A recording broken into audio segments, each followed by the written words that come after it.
You have fallen into Event Horizon with John Michael Godier.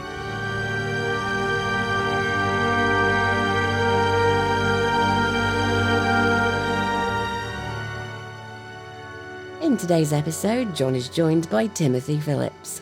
Timothy Phillips is a Deputy Director and Acting Director of the All-Domain Anomaly Resolution Office, commonly known as AARO. He assumed his duties of the Deputy Director of the All-Domain Anomaly Resolution Office in October 2023. He is a Senior National Intelligence Service Executive appointed in 2006, with over 40 years of government experience, serving in a variety of senior intelligence community assignments in the field and at agency headquarters. He is a retired United States Marine Corps Lieutenant Colonel. His educational achievements include a Master's in Business and Information Resources Management from Webster University, Master of Military Science from the Marine Corps University, and a Bachelor of Arts degree in Political Science from the University of Arizona. Tim Phillips, welcome to the program. Well, thank you so much for having me today. Now, Tim, as an acting director of AARO and AARO personnel, in your tenure with AARO, did you see anything that gave you pause? Because that's what everybody's going to ask. So, like, did this guy see anything? He was on the inside. Did he see anything that they could not identify that looked really, really weird that might lend validity to the question of UFO UAPs being of technological origin? Okay, well, I did see some amazing technology that was being developed by our country and our allies that could be misidentified as something from another world. I did see that, and based off a lot of the interviews I set in on, where you had people lawfully present during the testing of the new system, but we're not read into that program. We happened to see something fly by or something on a tail that was about to be launched. You can understand how they could, based off their worldview and their education, could probably misidentify as something coming from another world or the reverse engineering of an alien technology. Some of the videos and the debriefs from people who were firsthand witnesses are UAP cases. There were events, there were objects identified that we could not identify, working hard to do so. And it was, for me, it was a little bit alarming because we tend to put sensors at things we want to protect, national security sites and critical infrastructure. And if we detected something in the maritime domain or in the atmosphere that we don't understand from a national security perspective, I consider that very threatening. It's a national security risk that we should not take and we can't afford to take. If you look at the development of UAS technologies, these drones are becoming more lethal and more autonomous. But I personally did not see anything that alarmed me. There were things I did not understand at the time, but I saw nothing that I would have thought was either supernatural or had performance characteristics beyond what we would expect of a fielded system or even a new capability that was being tested and developed. Now, in specific, and the reason I asked that question was the infamous Malmstrom Air Force Base incident where the UAP supposedly shut down a nuclear site, nuclear weapons, U.S. nuclear arsenal, and that made it out into the culture. Now, AARO looked into that, and it actually happened, but partly appears to have been some kind of misidentification. What's the story on that? We actually looked into that case, and hopefully in the next version of the historical report, there's going to be some more reporting on that, where AARO and its researchers went into the Air Force archives, and we were actually able to get some of the engineering tests, some of the investigative work the Air Force did to try to understand what happened. And there's been new stories about an EMP test that I was not privy to when I was still in the government. What I knew about was a report of a cascading transformer failure where there was electrical storm, and these silos were actually connected to the commercial power grid. However, they did have their own generators and critical power, and they would switch off to their own generators so power would not be interrupted. There was some electrical disturbance that actually defeated those filters, and the silos themselves were taken offline by a cascading transformer failure. Wasn't supposed to happen. Very, very concerned that a part of our nuclear retaliatory capability was taken offline. So we were aware of it. Air Force did a lot of engineering studies trying to duplicate and understand what happens and then re-engineer their power system so it could not occur again. And that's the research and the story that AARO was working when I was there. There were also some reports of security personnel up above who, in some of the stories, that they saw UFOs or things they did not understand.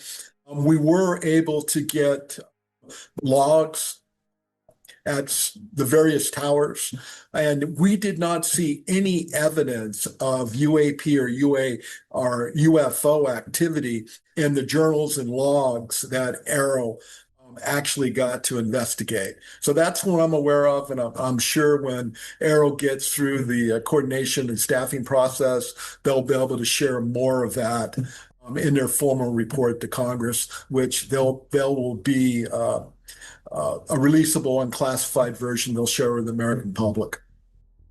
That in itself is scary during the height of the Cold War, though, where if you have any kind of power outage, deprivation of power to your nuclear weapons when you need, because you can knock out a power grid with a nuke, just airburst it and send out an EMP. And if your generators aren't working, you are at the mercy of your adversary, which that's very scary for that period in and of itself. So that piqued my interest because it turned out the reality was scarier than perhaps the UFO phenomenon. Well, unfortunately, we found that we had a vulnerability we didn't know existed. We thought the engineering that had been done and the equipment installed would have prevented that type of cascading transformer failure, and it didn't happen. So a lot of hard work was done. Air Force actually cooperated with some of the national labs to duplicate and understand what the failure was and re-engineered their systems so it could not happen again. Now, in regards to another famous case, there is new information, and that is the 2004 USS Nimitz case. And my understanding is that nobody really still knows what exactly that was. It was just strange, and the pilots seem to be saying exactly what they saw, and there's some footage of it out there from gun cameras. But one aspect of that was the appearance of, I don't know, basically men in black, people showing up from somewhere else in the government, confiscating data and then leaving. What was that? Well, hopefully, when the next addendum to the historical reports is made public, we actually found out that DARPA, their scientists, technicians were actually aboard the Nimitz Data group when they were doing that workup for their deployment with Third Fleet. So they had a handheld ISR system that was being used in support of the exercise, which they actually deployed in combat. That system was still sensitive, was being protected as a classified system. We actually had our chief technology officer in the office was at a cocktail party in Old Town Alexandria and ran into the former director of DARPA, retired at the time, and we were talking about the Nimitz and how frustrating it was trying to solve something that occurred over 20 years ago, and we didn't have access to the records to truly understand the event. And our officer happened to find out that DARPA was there, and it was actually some DARPA technicians dressed in black that had flew out to the Princeton. There was a retired chief on the Princeton that was in a television show, and he actually discussed one evening, a helicopter landed on their flight deck, and a bunch of civilians and black dropped out. And what was so unusual about that is these civilians went into the captain's stateroom. That is unusual behavior on a warship. But while they're underway, went in to the stateroom, and then when they emerged and got back on the helicopter, they were carrying a lot of equipment and kit with them. What we now know today is they were recovering components of their ISR system that was being used during that workup, during that test. And not everybody was privy to the existence of that ISR system being deployed during the exercise. Now, this is a small handheld system doing optical collection. We actually wondered if that system could have been detected by the F-18s at altitude with the radars and the software build they had in those aircraft. Our scientists don't think that was possible. We don't think that the F-18s would have picked up this system flying at the wave tops. However, the Spy-1B radar on the Princeton may have. It may have picked that up. We're not sure. But we know during that exercise, there was enough strange activity ongoing that Third Fleet, who was actually in his staff embarked, realized there was something unusual going on and directed that the data, the surveillance data, be preserved, and actually had people go over to the Nimitz and over to the Princeton and get tapes of what happened. We know that data was flown back to Third Fleet headquarters in San Diego, and then it was subsequently flown to Dahlgren, Virginia, where they did the exploitation. Working with the Navy and the OPNAV staff, there were 2 physical searches completed at the request of AARO to try to find this original data. We could not find the data. And to compound our frustration, the flight logs, the journal, all those historical documents that should have been archived that would allow us to cross-check and validate times, places, aircraft numbers, who landed where, we could not find. Very, very frustrated. I know the OPNAV staff did a good job of trying to go back with the information they had, doing new interviews, trying to understand what happened over, almost a week of operations out there. There was some strange activity. We don't know what it is, but because of that failure, AARO exists, and now within the Department of Defense, there is instructions to report UAP activity, and just as important, to retain data so we can investigate, analyze, and understand what happened. That's what happened back in 2004 is a mystery. We do believe the aviators that saw something. We can't tell you what it is. Even a lot of the videos we had today was not the original video with the metadata that our scientists would want to get a hold of to analyze. There are some of the stories that go fast, or certain aspects of part of that UAP case, incidents that were highly publicized for those cases to be analyzed by AARO, along with the Navy, to try to understand and reaching out to the crews, some of the crews, to understand what they saw. We're never going to solve it, unfortunately. It was too long in the past. We don't have the original source data.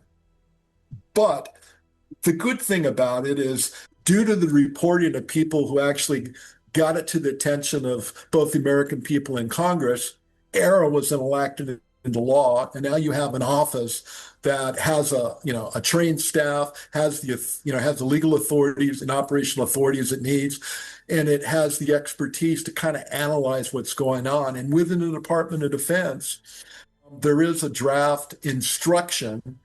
Right now, there's a message that went out from the J3 mandating that they do reporting and retention of records, but there is a DDI, a DoD directive that will mandate it in the future.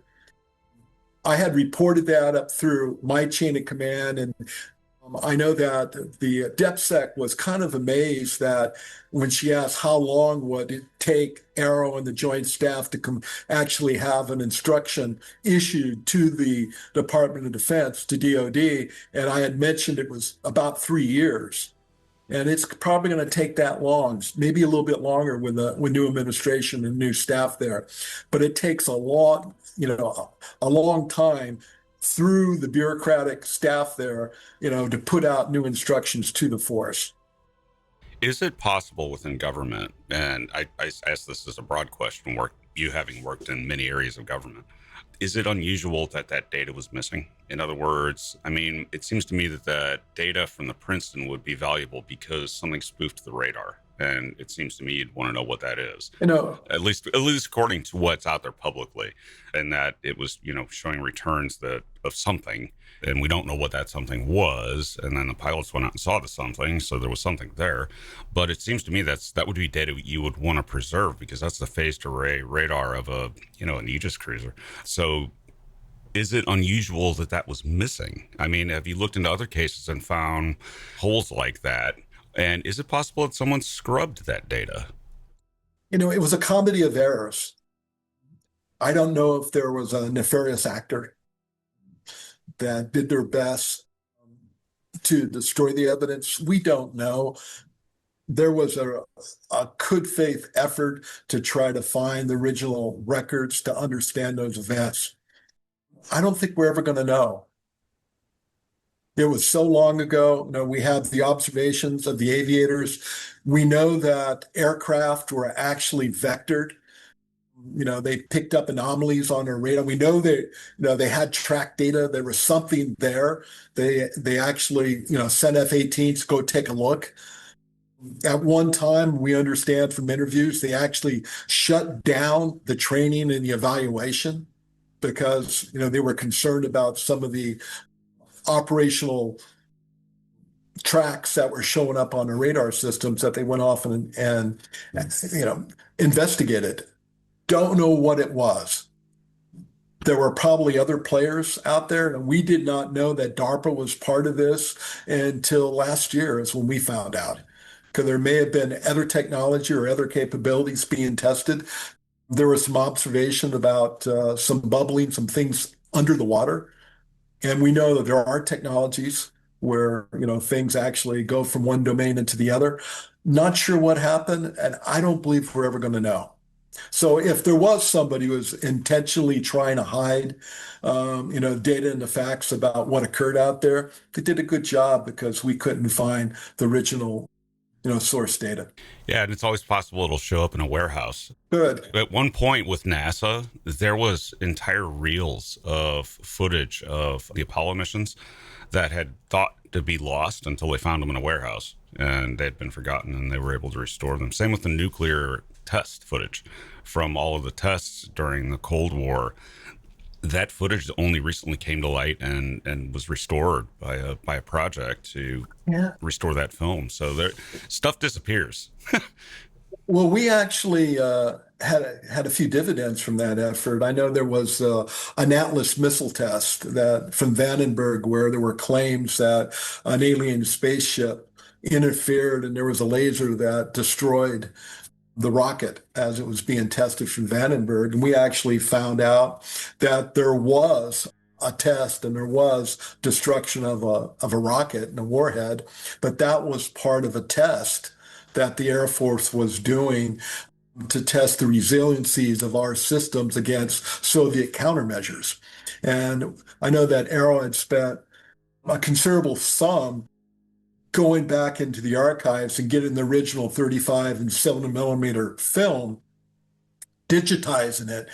That's going to help explain what we know about a particular Atlas rocket launch failure and some of the folklore about UFO interfering with that launch. And there was some pretty amazing countermeasures and things that occurred. It was command detonated, but it was our engineers that did that. It wasn't, aliens that interfered in the test. And we understand there was quite a few witnesses to that who saw it, and it probably would have been pretty amazing. But it is also important to mention here that when you find stuff like that, it means the witnesses were right. They saw something that they could not identify, which is an unidentified flying object, and they could not identify it. So, and if the government can't talk about it because it's some secret system that, involves intercepting, a missile, especially that far back, that's going to create some folklore, right? Oh, absolutely. And I was always amazed at the accurate descriptions of people who came to AARO, either sent to us by Congress or they responded to our secure reporting mechanism and said, hey, I was a DoD contractor and, I was a firsthand witness to the government reverse engineering alien technology. And their descriptions of what they saw, we found to be very accurate. They would come in, they would tell us what they saw and why they thought it was, some type of advanced technology from another world that was being tested, exploited by our engineers. We would thank them for, their insights and their reporting, their interview. We would remind them that that non-disclosure agreement was a lifelong obligation and not to talk to anybody else about what they saw after we were done with them, and they signed their statement and said we captured their testimony correctly. But then when we did the research, we'd go back to the archives or the test reports, especially with some of the videos or the pictures, amazingly accurate. These were patriots working out there. With trained engineers and military personnel that saw something that they weren't witting to. They weren't read into that program, but they did see some pretty amazing things. And based off their worldview, their training, their education, and how many, science fiction movies they may have seen, they may have made assumptions that weren't accurate. I know that we try to put an image in our SAP-CAP version of the historical report to show senior members of Congress how reasonable people could misidentify something as being from another world because it's so amazing in its appearance. And it actually looked like an alien spaceship. But those technologies, those systems, those spacecrafts were, developed by us, fielded by us and tested by us and then, flown by us. They just were not read into those programs and didn't understand what they were observing. And there were some other concerns, and a lot of them dealt with operational security and compartmentalization. As you know, our government would be quite keen to recover the remains of an advanced, adversary aircraft or missile that went outside the boundaries of their territory, that we would have opportunity to recover. Now, we wouldn't want them to know that we knew where that object was. We wouldn't want them to know that we successfully recovered it. So as you can imagine, there's a lot of compartmentalization. You've got a lot of spooky people out there recovering advanced technologies. But in every case, those technologies were, invented, and produced and operated by human beings, not being from another world. The prime example being Project Azorian, where the United States concocted a very elaborate, with the help of Howard Hughes, really happened, yes, Howard Hughes built the Glomar Explorer ship, which was recently scrapped, and they went out and recovered at least part, if not all, of a Soviet submarine during the Cold War from the ocean floor, but used misdirection because the Soviets weren't exactly sure where that submarine precisely was. So they were using misdirection and things like that to say, yeah, we're not looking here. We're actually looking for manganese nodules. We're going to mine the seafloor with this giant... Which was a credible cover story because we actually did that. And actually, that's really important now. There are people that it's economically viable now to possibly mine the manganese nodules off the ocean floor. But the weird thing is that those nodules are involved with oxygen production on the seafloor, which is really, really ecosystem important down there. And yes, it could have unintended environmental consequences. Got to be careful. That's why I say, why don't you go mine the moon for the metals? Let's do that. Now, cases where you found that something in the past that has been rumored in the culture actually did happen. And one of these might be something that in the culture is called SOM 101, a special operations manual for the recovery potentially of UAP. Did you find that document? We did find a operations plan for contact with alien beings. When I became acting, I got cornered by a staff director, and he wanted me to come back and brief DOD's plans for contact with an alien being or alien material. And said, DOD, it's the one thing you do is plan, and I'm sure that you have some ConOps or operational order somewhere.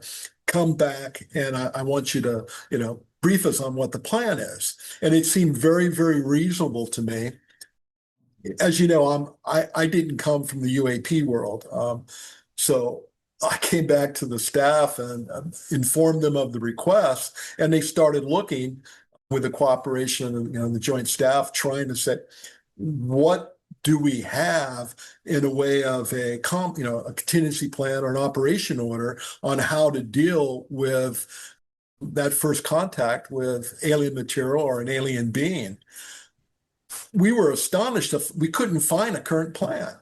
Now, we did find a very, very well-written, period correct, as far as the style, the font, the paper, a plan going back to the 1940s that was designed for the Department of Defense to respond to a UFO incident.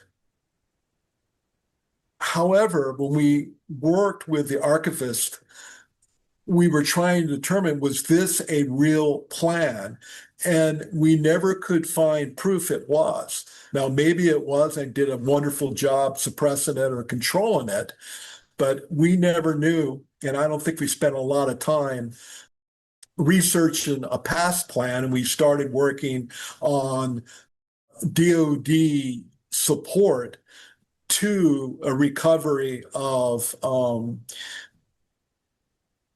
space debris or a spacecraft, where you have the Department of Defense supporting probably a governor, a mayor, tribal authority, because the chances of something from space coming down on federal property, it's probable, but it's probably going to land in somebody else's backyard. And the Department of Defense is going to be in a supporting role to help protect, our population from rad hazards or, toxic fuels or live ordnance of something that is deorbited and landed in U.S. territory or territory of one of our friends that asked for our assistance.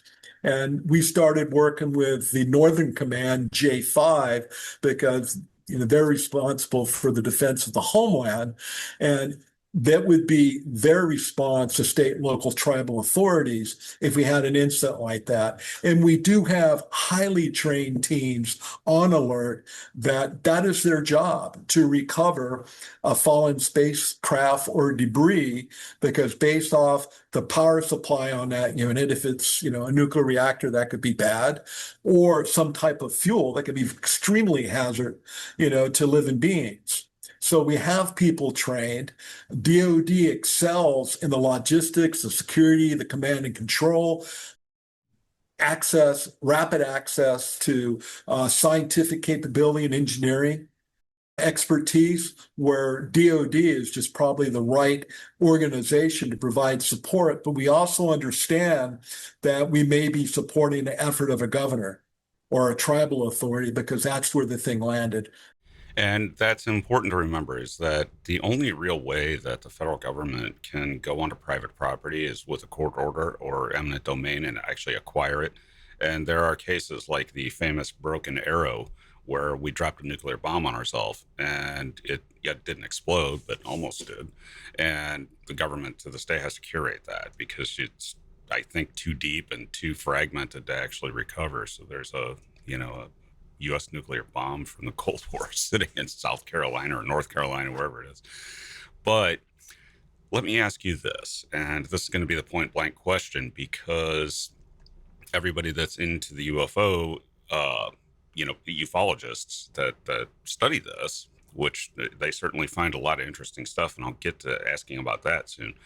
But one thing that they always, will regarding the manual, the document you saw, did it have, and I understand you don't know if it's real or not, but it looks like it was really well made. Did it have the letterhead at the top, magic eyes only? I don't recall that. What I actually had was a book. It was almost like a regular war plan. It was a bound book with a tan cover. It was classified. It was controlled. Um, in the security controls that were on the book, disclosure, who had access, they were all period correct. Those were the procedures used in place in the mid and late 40s. That was almost, over 2 years ago, and I don't want to make a guess and say yes or no. I don't recall the name of the document. That would probably be a great FOIA question for AARO. What now regarding what was in the document? Were there diagrams, and can you describe what these diagrams were? In other words, were there diagrams on how to box something up? No, I did not see that. What I saw was typical DoD language for task organization, command authorities, logistics, signals, and then a lot of concerns. There were a lot of questions on constraints. It was a procedure. It was almost like a cookbook. If this happens, here's your checklist, and this is how you respond. And I actually thought it had some great content. Whoever put it together had some expertise and put a lot of thought into it. And it was really well written. It looked real to me, and I'm not an expert on what operation orders from the 1940s look like, but it looked like a professional document. And I'm a graduate of Command and Staff College, and we actually helped prepare them. And I worked on combatant staffs and contributed to the editing and drafting of war plans. So I'm a little bit familiar on how that work is done and how that's coordinated and staffed. And it looked like a professional piece of kit. The document that I saw. Now, in regards to that and other documents, there is a proliferation, plethora of documents out there that are called the Majestic 12 documents that seem to hint that there was a government organization called Majestic 12 that managed the early, perhaps, recovery efforts of UFOs, or there's all sorts of lore around it, of course. But did you find any evidence that this group, Majestic 12, which included a lot of luminaries, according to the story, and including Detlef Bronk and Dr. Donald Menzel and all these, luminaries of the period, astronomers and generals, Nathan Twining, things like that, did you find anything that led you to believe that there once was such an organization, and what did that organization do? No. And that research was done before I actually arrived. Sean and the staff had access to original documents, actually talked to many, if the principals were still alive, people who were aware of the claims in that Majestic 12, document and organization. I don't think that we were able to validate or confirm any of that material. And I know that in a lot of like the Wilson letter and things like that, during the interviews where I was present, the principals who were named and some of those cases went on the record and said that, those claims were incorrect, distorted, or just not true. So that was before me. I wasn't personally involved in that investigation or any of the claims of Majestic 12. Did you ever run across anything that involved potentially advice given in letter form to the president in the documentation that would have been authored by J. Robert Oppenheimer and Albert Einstein in the 1940s, the late 1940s? No, no, there were claims of things that were briefed to the president. We couldn't find any historical evidence to support that. And I think we covered that in the historical report. So no drawings in that document, huh? No, no, no, not at all. Not at all. Okay. There were no how to prepare, transport. Did not see that in the DoD document that we found dealing with the procedures, how DoD would organize, respond, and react, on the ground to a UAP or UAP contact incident. This was more involved with the logistics, the security, building a communication, some type of secure perimeter. Public affairs would be a huge part of that, communicating with the public and media relations, dealing with the executive branch, going up the chain of command, reporting the findings. But there were some really good checklists on, how to prepare, what to ask, what to look for. I thought it was a good document. And I believe that document is out there in the wild on the internet, different forms of it. But we did do a search, and we did find something, as I mentioned before. We just we never determined if it was real or not. And that becomes a problem, again, because you're looking back in the past, and everybody that was in government at that time is either out of government or dead. Correct. So there's nobody to ask. And is that a constant problem with AARO? When we go back that case that far, yes. Some of the cases dealing with like what was Lockheed Martin and Scott's Works, what were they doing? In that case, a lot of those engineers and presidents and CEOs are still alive. And in many cases, there were interviews and discussions about their insights and what they worked on. And they worked on a lot of advanced technology. None of them admitted to us that they were, reverse engineering alien technology. Now, Tim, in a modern context, in other words, when you can't, go back and ask the original participants of a case that happened in 1955 or something like that, you can't really, not much fruit's going to come from that. So in the modern context, AARO is coming up with ways where, number one, we keep the data in case something weird happens and you have a full data set to study in AARO, but also the crucial aspect that AARO also can identify nation state threats. In other words, you saw something, you didn't know what it was, but it turns out that's technology from an adversary. And that is basically half of what AARO is doing. Describe that aspect. Oh, I'm happy to. So a big part of what AARO does is to prevent technological and operational surprise. So the world is just too dangerous of a place for us to detect something we don't understand. And close proximity to operating forces, critical infrastructure. If you look at conflict as they evolve today, what's been going on between Russia and Ukraine, this war that just occurred between Iran and Israel, you see the rapid development of uncrewed, unmanned systems that are getting more and more, autonomy, more capable, and more lethal. And often, in some cases, you have complete autonomy and you may have a man or in the loop or on the loop, but in the future, you may have machines that are going to decide to do kinetic strike. So we don't protect everything due to the size of our country and the expense, but we do protect things that are important, things that we derive our power, our center of gravity from. Think of anything involved with nuclear weapons. We're probably going to have sensors out there. And that goes back to Sean's, background, where he came from. Sean did a lot, in missile development and defense and space awareness and defense of space. So that was Sean's background. He understood that would be a big part of AARO's work and our contributions to national security. So Sean and I were a little bit disappointed that we weren't finding aliens. And there was a guilt factor with me because we're spending all this money and I've got nothing to report back to Congress that addresses the reason that we were formed. But we did have findings.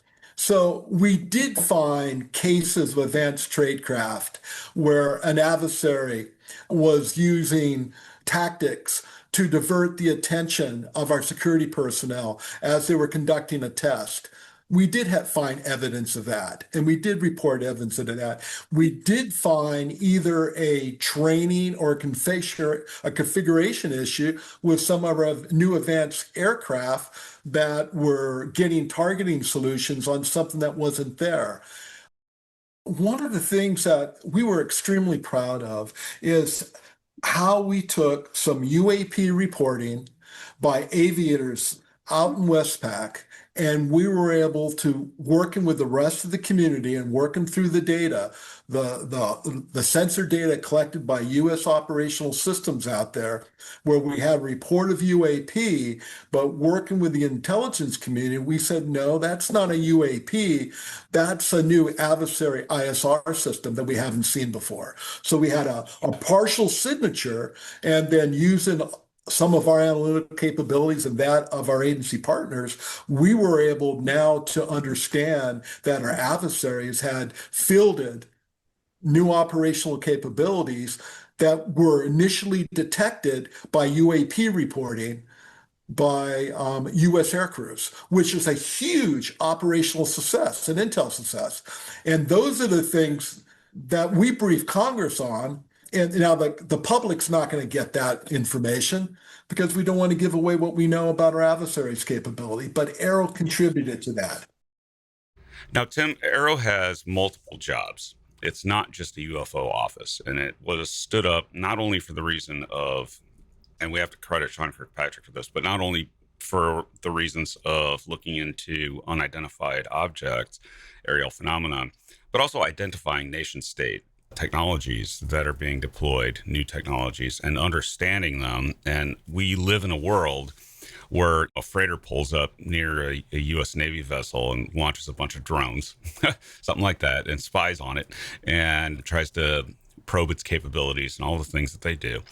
AARO is also tasked with looking into those and finding new nation state national security threats. Tell us about that aspect of the work. Well, that's an important part of AARO's contribution to our national security. So we have reporting coming in from Department of Homeland Security, FBI, commercial airlines, and of course, the Department of Defense. Often we'll get a partial signature of a new capability that we can't identify. So as you're aware, the Defense Intelligence Agency has a signatures database. So we'll go back into what's known about fielded capabilities, and now we've got something that doesn't match with that. So AARO's going to say, what is that? And AARO just doesn't passively collect. So we get a report. AARO will go back and look at all national data capabilities of and our allies. So we're looking at air traffic controls, we're looking at space surveillance radar, we're looking at weather radar, we're looking at maritime's capability, we're looking at, all of the national capabilities, what we call national technical means, all those spy satellites you see in the movies. AARO has the ability to tap that data. So what we can do, we can get a UAP report, and then we can start layering it with more data that we can collect. In some cases, we may put out our own sensors. I know later on we'll talk about the Gremlin, some of the active systems that we can put out to try to detect things. And we want to get beyond, the reporting and be reactive to UAP. If we understand that there's a UAP threat somewhere, we have things in the maritime environment, the air domain or in space, we don't understand. We want to make sure we have sensors to detect that as soon as possible, build a track, and then provide indications and warning to somebody who cares. So AARO's all part of that. The new National Defense Authorization Act is actually going to make AARO part of the coordination process for everything UAP. So what the public calls drones, because of AARO's expertise in analyzing partial data to kind of understand and identify partial signatures of something detected in the maritime or the air environment or domains. Often we're out there looking for UAPs, but we may detect drones. Now, if that drone is operating restricted airspace, we want to know who's operating it and what is it doing. And we need to pass that track at mission speeds to the organization responsible for force protection and security. On the other hand, if we have an agency that's protecting their airspace, they're out there looking for UAPs or cruise missiles, and they find something, okay, in their airspace that they don't understand with a performance characteristics that can't be correlated with something known. We need them to identify as soon as possible and get that data reported to AARO so we can get our military and scientists to the site, to the incident site, as soon as possible to preserve data, to do interviews, and to set up sensing capabilities so we can kind of capture that and understand the phenomena. I'm real pleased that cooperation between the Department of Defense, Department of Homeland Security, Department of Justice, NOAA, with DOD is actually very mature. There's a lot of trust. AARO works at the OSD level. It's an OSD organization, but AARO will do direct liaison. You'll have a person in the field who sees things to formally report it. They need to go through their chain of command. But we've actually had launch control centers have an anomaly when they're doing a safety sweep prior to launch. They've got something that they picked up with their sensors they don't understand. I've actually called AARO just through the relationship on past visits we've made and say, hey, we've got someone trespassing in our airspace we don't understand. Can you help us? And we've been able to get scientists, military personnel to the site with hyperspectral imaging capability to help them understand. And then we will collect all the data they're willing to share with us, get it to our labs and our mission partners so we can start understanding that phenomena and maybe understand a new capability that our adversaries have fielded. And that's a big part of AARO's mission, is to kind of work across, the departments. We have Title 50, which is Intel. We have Title 10 authorities, and then we get to work with state, local, tribal authorities. When they have a case, they can report it to us. And every time, every incident, we've asked for them to declassify or share their data with us. They have. The cooperation within the governments across the United States and with our allies and our partners has been superb. And one of the things I do want to add, people are talking about how AARO doesn't have access to the crown jewels and all the secret, things that are out there. I never witnessed that. I've had a security clearance now for 44 years, and I have never had access to SAPCAP information, advanced technologies, covert operations as I had in this job. The cooperation, the willingness of the intel agencies and DOD, even law enforcement entities to share with us their sensitive information about UAP cases was absolutely amazing. When I met with our bosses, the Deputy Secretary of Defense, or I work with the Principal Deputy or the Director of National Intelligence, one of the things I would always be asked is, hey, Tim, are you getting the cooperation? Is there anything I can do for you? Is there anything in your way? And I had the same type of cooperation from members of Congress to the 12 oversight committees that we reported to. They were adamant that they wanted to know anybody in the government or even private sector that was trying to block an investigation.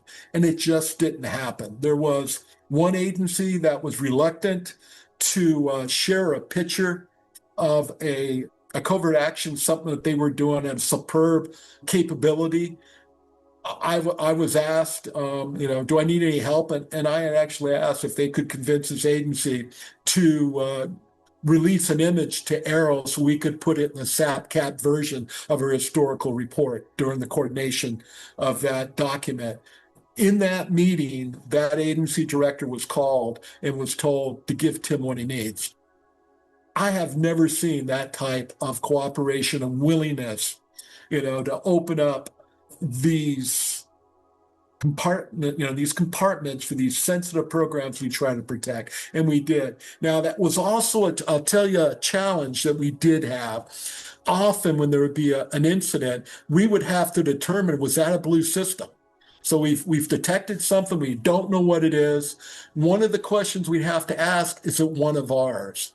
We found out that you had to be very, very specific who you talk to, and within that three-letter agency or that Air Force department or DoD department, who you talk to. So I may talk to the S&T community and the test community, and they can say, no, it wasn't them. But if you didn't talk to the ops guys may have, went off and purchased a capability that they were operating that the S&T community did not know about.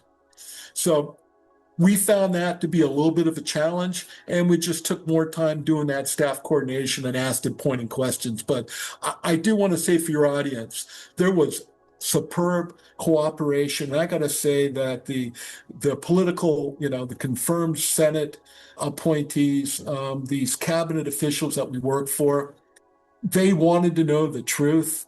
They would have been incensed if they knew that there was a government agency trying to hide information from us. They wanted to know the truth. They were very, very concerned that somebody or an organization in the executive branch was running some type of capability operation that was not properly briefed and disclosed to congressional oversight. We could not find evidence of it. Doesn't mean it didn't exist, but we could not find evidence. And we did search. We did historical searches. We did a lot of interviews. When we would go on site and meet with aerospace, manufacturers, or go off to the various IC and DoD labs, they opened things up. Very, very senior chairman of one of our oversight committees actually tasked me to go out to Nevada to the test site to have a complete briefing on some of these advanced sixth generation capabilities that some may have misrepresented or misassessed as being some type of reverse engineered alien technology. And based off that tasking, got read into those programs and received those mission briefs. And even me, I was astonished at what I saw. There was some amazing engineering and U.S. capabilities that our country has developed and invested in that we own and operate. And I'm glad that I was instructed to do that because it provided real insight on why these witnesses made these astonishing claims to us. We found that we believed their observations were accurate. They just didn't understand what they saw. Hope I answered that question for you. Yes, you did. And let me ask you this. This is just out of a personal curiosity. The Nevada test site, and my father used to work out there. When he was still alive, he was a contractor, worked for Emerson Electric, and yes, they would test stuff in that huge site. But the big elephant in the room is Area 51. Did you get to go to that particular area of the test site and take a look around? Absolutely. I received an aerial tour. I met the wing commander.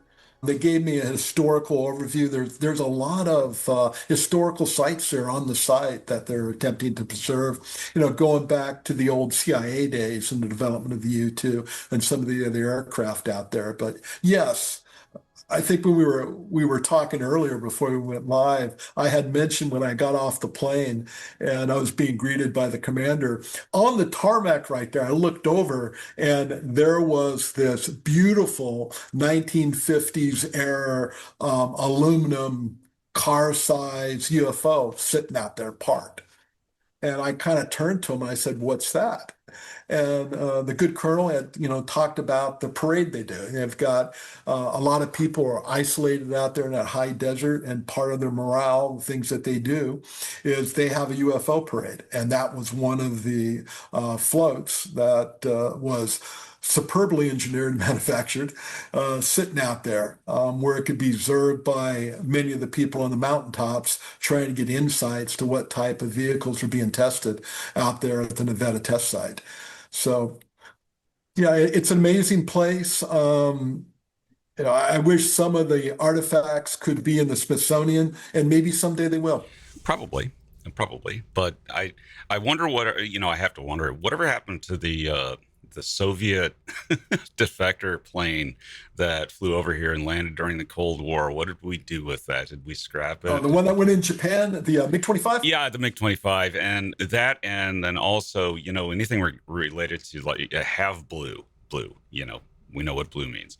Have blue, which Sure. was the F-117, and Correct. I would anything that they would have on the development of that aircraft would be amazing to get in the Smithsonian. And they do. They have a lot of models, the not full size, but reduced scale that they flew and they towed. And one of the things that some in your audience may have been exposed to, they call them alien eggs. And I actually saw them on the test site as I was being, flown around and driven around, is they have these superbly machined big metal, looks like aluminum balls, these big spheres of different sizes, and they litter the ranges. And you're out there looking at them, and they briefed me, and they use those for calibration when they're out to do a test. They have a superb array of sensors out there. But to calibrate their sensors for the different tests, they actually drop these from altitude, and they know the characteristics. They know the radar cross section and absorbance rate. They understand the engineering there, and it helps them adjust their sensors. And we know that there was a lot of speculation about what these things were. These things were so perfect they couldn't have been, manufactured by, human beings. And I saw out there on the internet there's some ball that somebody claims came from another world, and I saw a guy with a multimeter claiming that it was emitting signals, RF energy, and I'm an old Marine guy, and I probably wouldn't use a multimeter for that. I'd use a spectrum analyzer if I was looking for RF energy. But there's this popular culture about things we don't understand coming from, mysterious sources like aliens. And a lot of this stuff could be explained by, peer-reviewed science. Well, the sphere in question actually was apparently a ball valve from some industrial process where the ball would close and an artist had bought a bunch of them to use in his artwork, and one fell off his truck Oh, and it landed. Well, that led to a conspiracy theory that the Project Blue Book head scientist J. Allen Hynek had actually stole the original one that was behaving weird and replaced it with a ball valve. And there was just this whole conspiracy theory and lore regarding it, which is fun to look at. But at the same time, what are you left with in the end? You're left with the ball valve. You can't verify anything, and everybody's dead that was involved with it. that reminds me of some of the cases where AARO was asked primarily by Congress to do material analysis of materials derived from UAPs or an alien spacecraft. I know the Army had spent a lot of money trying to recreate some of the special anti-gravity properties of this material, where you could have a 60-ton main battle tank would levitate and act like a 10-ton vehicle.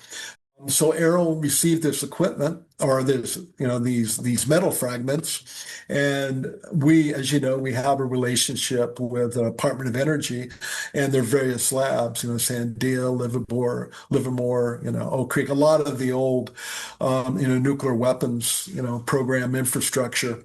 But they did a double blind test. I know that we paid for the installation of a a new gas mass spectrometer. That is just incredible. But we did legitimate scientists double blind tests and just asked, what is this material? Come back, and they did a 100-page report. It was sad that the scientists who actually did that analysis for us were so intimidated by the UAP believers, that caucus of folks that were demanding evidence. They did their best efforts as scientists, peer-reviewed science, and said, no, this metal was, common and produced by Americans, in the 1950s and 60s. It's probably the remnants of a missile casing. They were so afraid of being vilified, by UFO enthusiasts that they didn't want to put their name on it for their own personal security. And Sean knows a little bit about that. He had someone show up at his house.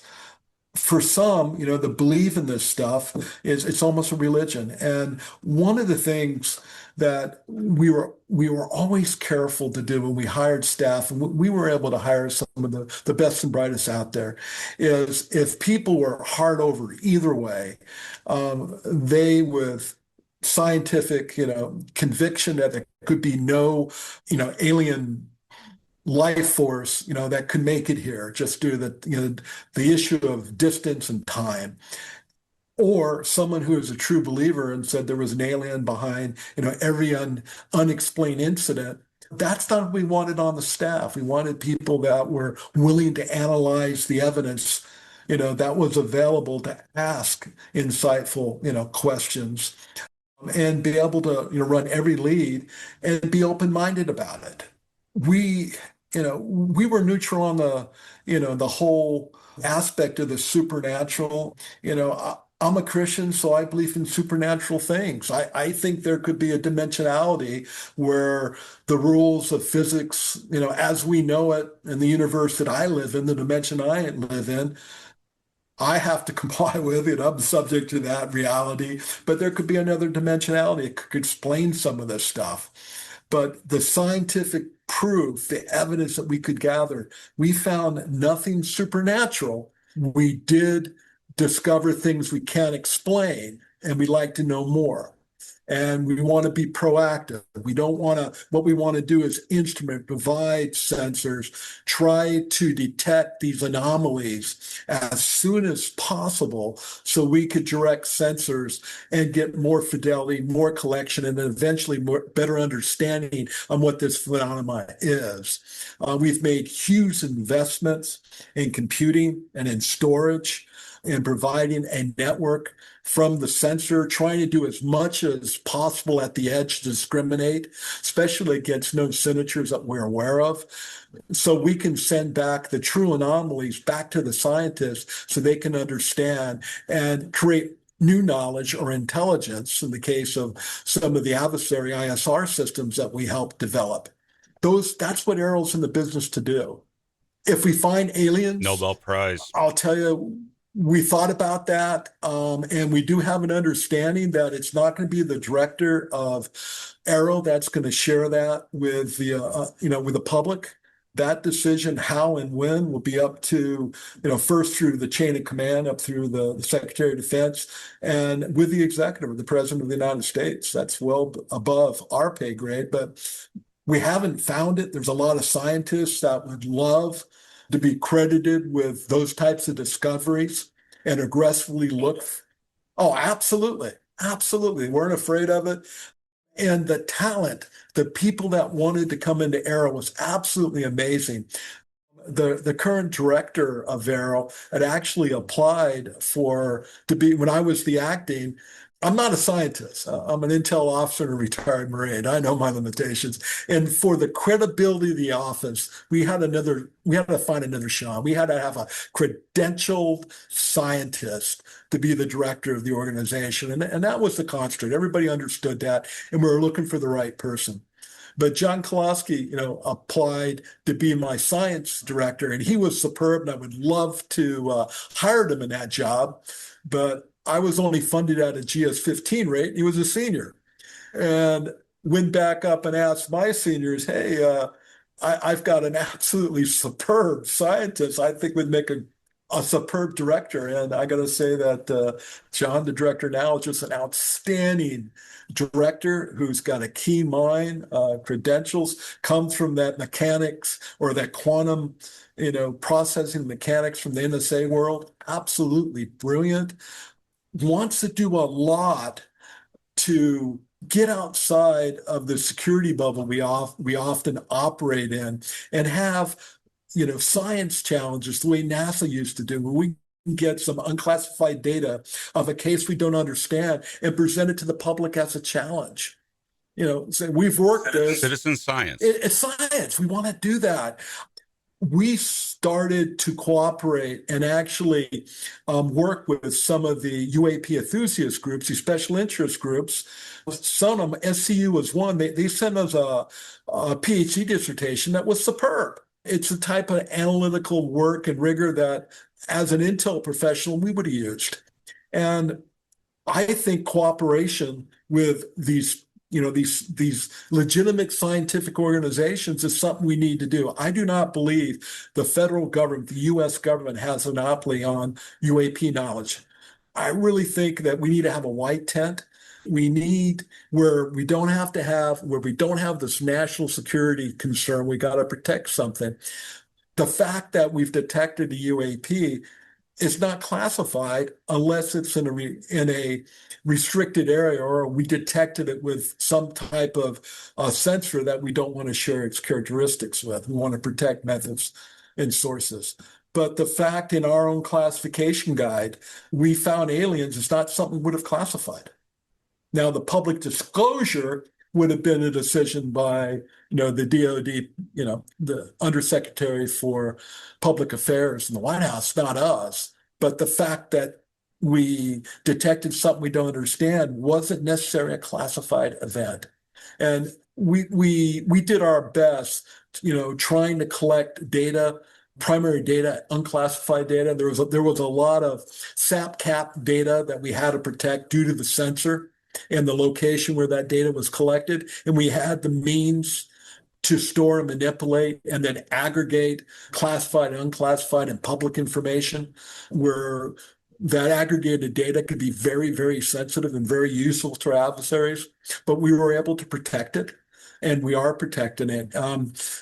I was just always amazed how this quickly became a big data challenge. If you look at the decades of information that we've collected, we've been staring at the stars for a long time. We have a lot of critical infrastructure in space that we want to protect.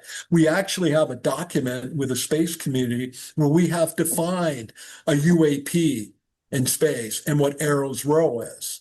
We also realize, due to the huge masses of data, that it's beyond humans, our analysts, to be able to exploit. And we got to do that with, algorithms, machine processing, computers, to be able to do it at mission speed. So it's useful, so we can send track data to somebody responsible for the security in that domain. And AARO's working very, very quickly to get there. One of the things that Congress, in their wisdom, did in last year's NDAA, they actually have a mandatory disclosure. So all the government's UAP information, that data has to be transferred to the National Archivist. So the classified data that DoD has, the DoDIC tasked AARO. So AARO went out and we've hired, I think it was 8 to 10, I think we're almost up to 10 now, analysts that do nothing but security reviews to see if we can't declassify this UFO UAP reporting so it can be passed to the national NARA. So NARA goes back to NARA so they can publish it, and so it can be discoverable and be shared with the American people. And I think there's some real value in those archive and that data to go back and start looking at patterns of life. What's in the data? How often can we correlate the detection of UAPs or UFO in the vicinity of nuclear weapons infrastructure? There's been books written on it. Is it real? One of the things we had a difficult time with is what is the baseline of UAP activity? We kind of understood what it was around critical for infrastructure, but what was the norm in places that we weren't trying to protect? And AARO's working now trying to understand that and actually working, has some contract vehicles and some grants where we're working with academia to say, help us understand this, because this is historical data. We can go back and start looking for trends. And maybe that will help us in our understanding and guide us in the placement of our sensors. So we haven't talked about the Gremlin, but the Gremlin was a system, a family of sensors, both active and passive, active radar, hyperspectral sensors from audio to RF energy that we could integrate and we could produce a common operational picture. So we would have a detection, and then we could slew the other sensors to try to understand that track or that thing that was identified. And then there would be some processing that help us correlate the characteristics of that track with something known. And when the behavior, the flight characteristics of that track didn't confirm, didn't align with something we knew, now you got a real UAP, and what is it? And then we start throwing more stuff out and get more expensive sensors, trying to understand that, because the world's just too dangerous of a place to have something operate in our proximity that we don't understand. There was a couple of brothers, the Testester brothers, I think there were some scientists that put a bunch of sensors on an RV out on Long Island Sound, and they wrote a book about it. Yeah, there was that group, and then there's also the sensors on top of Harvard, Avi Loeb's Galileo project. Oh, yeah, that was Dr. Loeb who came in and visited with us, but we were fascinated by that. The idea of having a mobile, deployable Gremlin actually came from that. We thought that was brilliant. If we could get our sensors, our prime power, and our storage, our computing on one platform, so we didn't have, a commercial driver's license. We had a contract to get it hauled out somewhere and position these trailers around the country so we could close at a UAP incident and maybe, get some collection why the incident was still ongoing. And we had some success for that, where AARO actually had like a rapid reaction capability where we had some handheld equipment. We had a trained military and some scientists who are willing to deploy into the field. And sometimes, some harsh conditions, but we were able, especially at sensitive sites, we get a call, we would dispatch them using commercial conveyance, commercial flights, rent cars, get out there quickly and work with the reporting organization that detected that, anomaly or that incident, and stay out there and help bring in other sensors so we could capture it in real time. And at the same time, debrief the observers, get witness statements and start searching for and curating all the evidence. So that data preservation was absolutely essential. And we learned that when we were supporting the UAS incidents down at Langley Air Base down there in Virginia in Hampton Roads. That was one of the challenges we had when we got asked to come in there and help reconstruct some of the radar plots, the radar tracks of where these UASs originated from and where they were recovered and what they were trying to survey. So law enforcement would know where, to start their search for who is operating these drones in restricted airspace. As we went back and started collecting data, we found out often the DoD systems the next night rewrote over their data.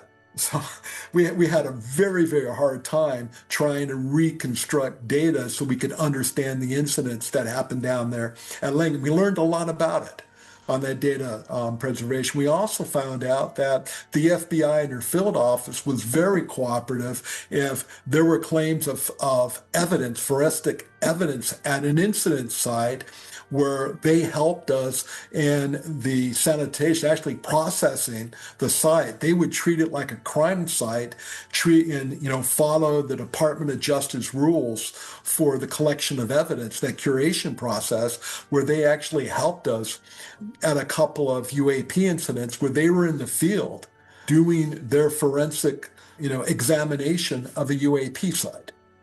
We realized often, especially was in a federal location, if there was a UAP incident and we wanted to bring in the Department of Justice, the violation would be trespassing. Yeah, well, of course. Let me ask you this now regarding Gremlin. Is this still active, and can we deploy Gremlin or make mini Gremlins to sort of get a lot of coverage of areas that seem to have elevated levels of UAP incidences? Can we make more Gremlins and get a gigantic data set from that the public can look through? If Kozlowski's looking to do citizen science and involve the public to look at this stuff, well, we all love that. Look at the UFO footage. That's Sure. a huge thing. We worked with a base commander and we deployed a Gremlin that's been out there for almost a year now, or it'll be a year this fall, doing a long-term collection, trying to develop a pattern of life analysis of a base out in the West that had a combination of both UAP reporting and UAS threats, drones, trespassing incidents. So we deployed our kit out there and it's been operating. It was designed to work remotely, where we could slew the cameras and the radars, and we stored all that. But yes, we've been doing that, and there's a number of Gremlins. And this is a prototype system, a collection system using IC and DoD sensors. There's nothing new that we invented. Really, the only new thing was the integration software to build that common operational pictures and the translators from the various sensors so we could display and integrate that data on one radar screen or one screen. One of the challenges that we found out for the slow altitude air defense mission or the counter UAS mission and the UAP mission, what was the common data standard? And we found out there wasn't one in the Department of Defense. And that's really hard for our defense industrial complex to react to when there's not a standard for this data transmission. And I know that Northcom is really taking the lead on that here in the defense of the homeland. And a lot of work has been done. We were working with the PEO for counter UAS. We're involved in a lot of the incidents. We've actually, during some of our TDYs and engagement with our NATO allies, they came in and briefed us on some of the drone cases they had. We did not get involved in what happened up in New Jersey. We did look at some of the images that were claimed to be, UAPs. In every case, I think we looked at it, was actually a tier one or a group one or group two UAS that was being lawfully operated in compliance with FAA regulations, or we saw a bunch of commercial airliners with their lights on that people misidentified. But we did not find anything unusual, but we weren't working the case. This is just people had asked us, hey, could you take a look at this? You think, did we get it right? And our scientists helped out a lot, but we were not tasked to work that case. But I knew in the next Defense Authorization Act, AARO was going to be a must-coordinated office when it came to the development of counter-UAS systems and technology. So AARO has a role, and it goes back to preventing that, that technological and operational surprise. We're looking for UAPs. They have port defense systems to protect against UASs. They may detect a UAP or we may detect a UAS, and we need to be able to exchange tracks. And that work is being done. And we work very, very closely with Northcom and the various executive program offices around the Department of Defense. I do want to make a shout out to DHS and the Air and Maritime Operations Center. they're the ones defending our borders against a lot of the airborne threats or maritime threats, and they have a superb suite of sensors out there. And working through the Air and Maritime Operations Center, they were sharing a lot of their track data, a lot of their incidents with us in near real time, and we would work with them. So a lot of the sensors we need to detect and understand are already in place. NOAA has the new enhanced digital weather radars out there, the next generation, weather radar that can detect, dust particles clouding over an icing.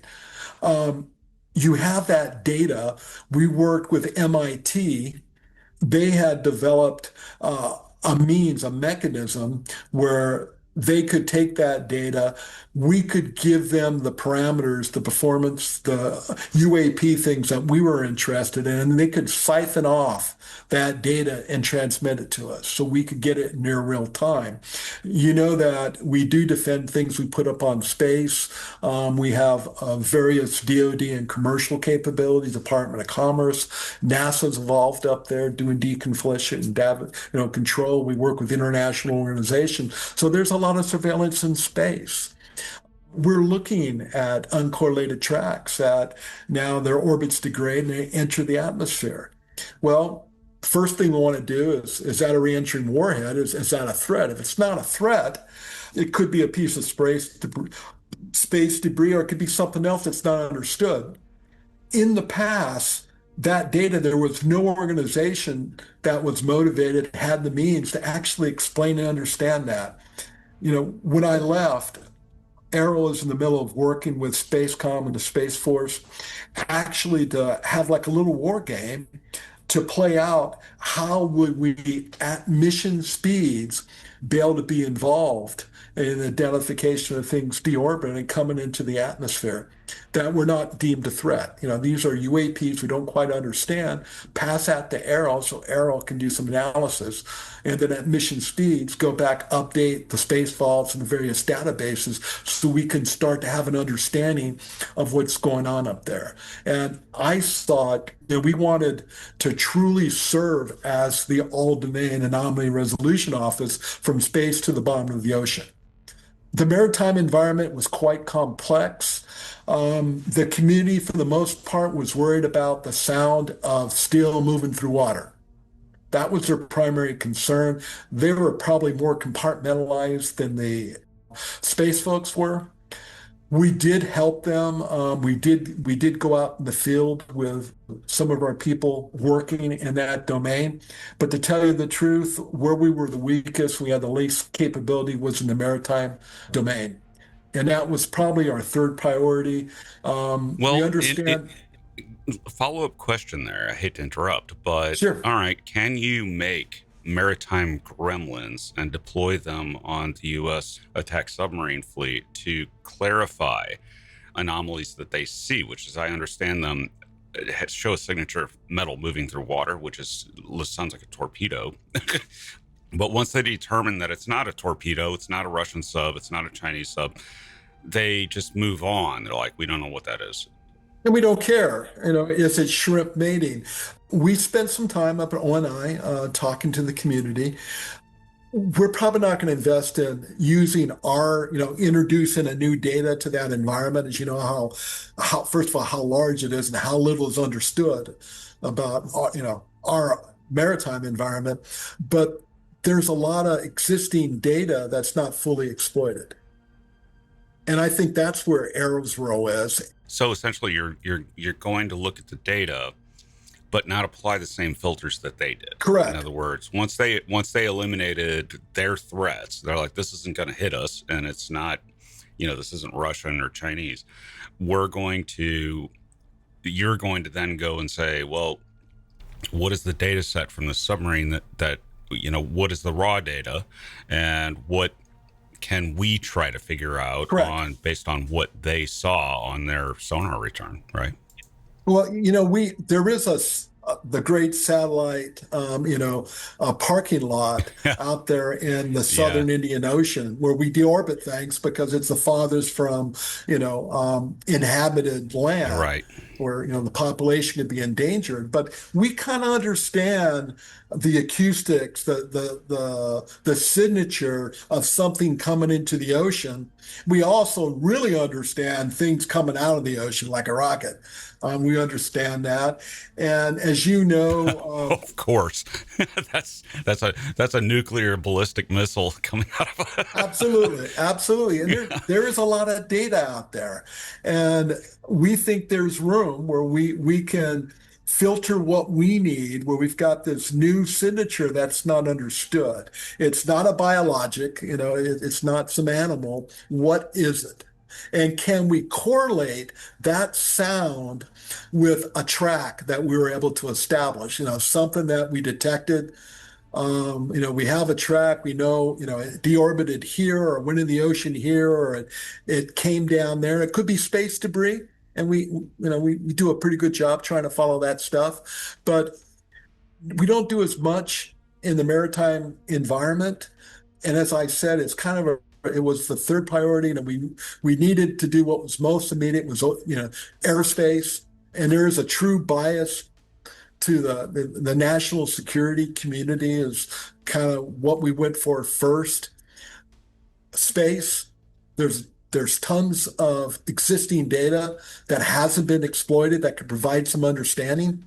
We also know that it's going to take some advanced computing to do that, but we have some amazing partners working with CIA and some of their contract vehicles with AWS, which was Amazon Web Services. They have some amazing capabilities where we can work at the unclassified all the way up to the TSSCI level and move data up, not necessarily down, but move it up so we can aggregate data to get better understanding. We can do that. And they were working hard. It was very, very challenging with our scientists and our contractors and university partners, where we were collecting petabytes, just so much data from our Gremlin. It wasn't economic to move it back by cell. These were in a location we didn't have access to high-speed fiber. We did have Starlink, but minimal throughput for the amount of data environmental data that we were collecting.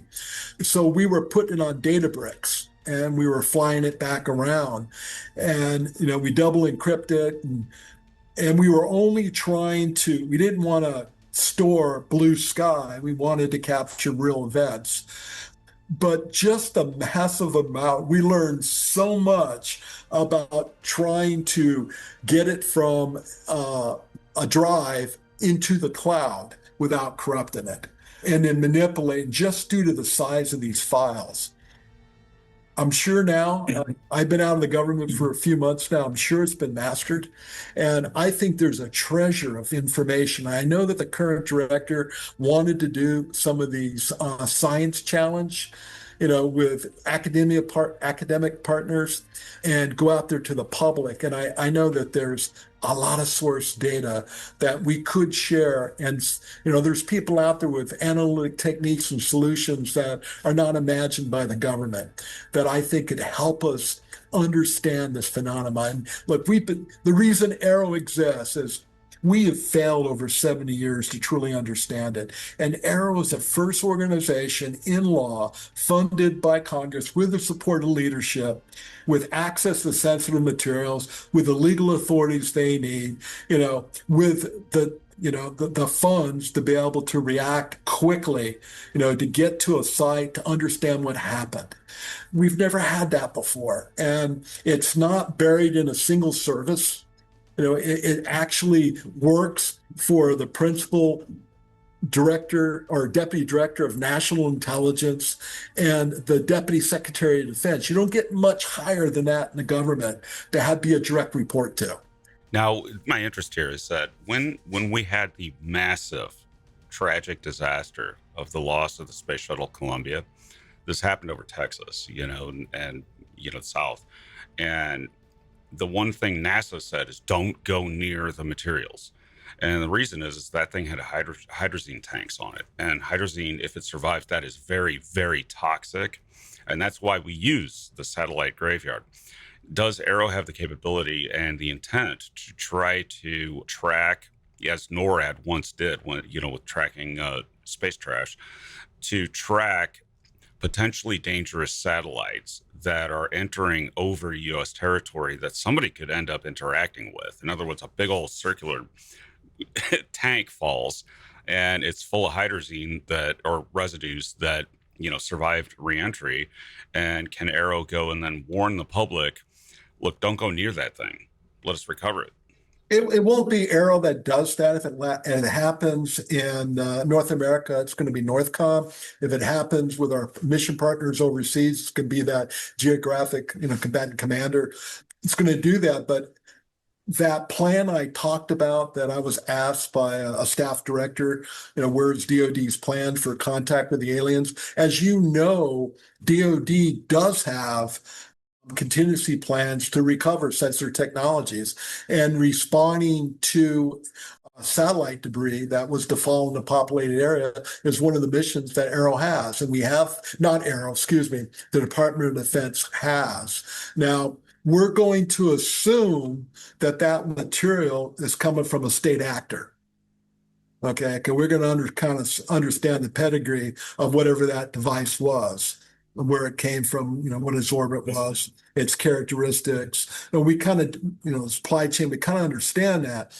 But if we were to get the site, there was something, a piece of space debris that landed, and now it's an anomaly. It's actually, we don't know what it is.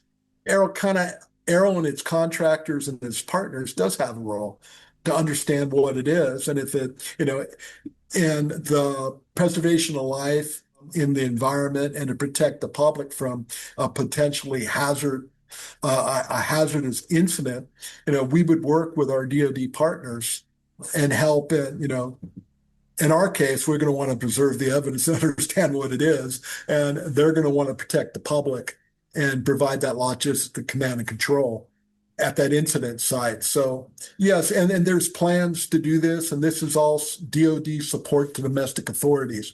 Because the chances are it's not going to land on federal property. It's probably going to be in some governor's backyard somewhere. But there is an elephant in the room here. And I have to call you on this because I'll bet somebody in the government thought about this. There is no greater security threat than coming across an alien civilization that is 1,000,000 years more advanced than you are in technology. It is basically a god at that point. And if you come in contact with it, there is absolutely nothing you could do to counter it. Maybe you could come up with something eventually, but it would be the doomsday scenario from hell. This is beyond anything nuclear or anything like that. You do not want to come across an alien in your atmosphere with you. Correct. Has that been thought about, and why would you not classify? It has been. Why wouldn't you classify that if it's not doing anything to actually attack you, to where you couldn't classify it? If it's just sitting there watching you, why wouldn't you keep that secret? Because that would lead people, that would cause suicides. It would cause people to become depressed. It would just create social questions and problems that would reverberate throughout every aspect of society and probably reorder geopolitics. I don't think, Ronald Reagan once asked Gorbachev, if we got attacked by aliens, would you help us? And he's like, you bet on it.